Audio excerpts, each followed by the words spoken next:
Avec le marché, certaines familles trouvent que le marché est cher et que la vie est chère.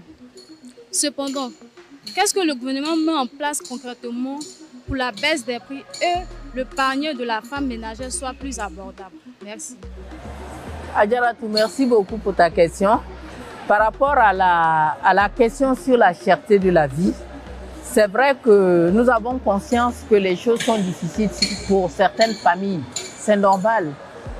Parce que depuis 2019-2020, avec la question de la Covid, il y a eu une poussée inflationniste mondiale, un relèvement des prix. Nous avons tous vécu la période de la Covid avec la fermeture des frontières, la rupture des chaînes d'approvisionnement mondiales dans tous les produits et un relèvement substantiel du prix de certains produits, notamment la nourriture, les céréales. Vous vous rappelez, il n'y avait plus de farine pour faire le pain. Le carburant a fortement augmenté et tout ça s'est répercuté sur les prix. La Côte d'Ivoire, heureusement, a pris un certain nombre de mesures pour contenir l'inflation avec des coûts très importants.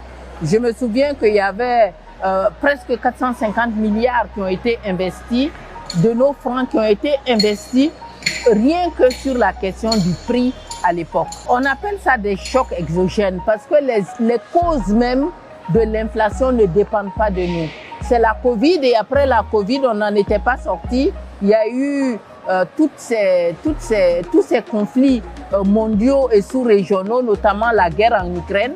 Vous savez que c'est un grand producteur de blé, de graines, et que dans la zone, justement, c'est les grands producteurs de graines qui produisent aussi du pétrole. Donc tout ça a eu de l'impact sur les prix à la hausse et donc tous les pays du monde ont essayé de contenir pour préserver le pouvoir d'achat des populations et la Côte d'Ivoire a beaucoup investi dans la préservation du pouvoir d'achat. Nous avons le gouvernement, donc sous le leadership du président de la République, a mis en œuvre un certain nombre de mesures. Je vais essayer de les classer par grande famille. D'abord, il y a eu les mesures de contrôle des prix.